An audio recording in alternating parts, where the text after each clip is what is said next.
Explain, if you will, the arrest of the CEO of Huawei.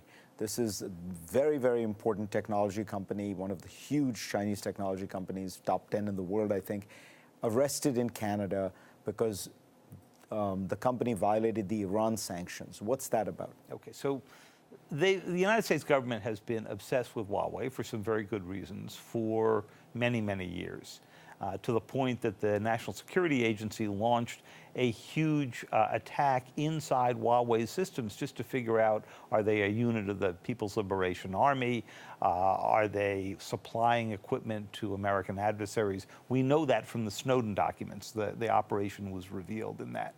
Since that time, they have been trying to go deal with two things. One, stopping American allies from buying Huawei equipment for the production of the next generation of cell phone equipment. This is called the 5G networks, because they fear that once Huawei dominates the 5G networks, China will have all of the data that flows across that.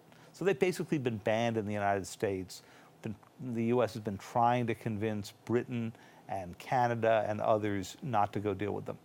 To get at this executive, they waited for her to come into Canada and then unsealed an indictment for these Iran sanctions.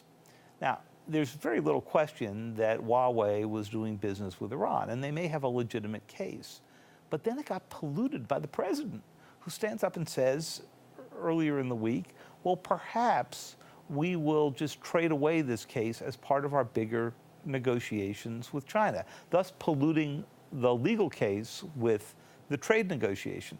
All that does is encourage the Chinese to grab some American, or in this case, Canadians, and have hostages on both sides.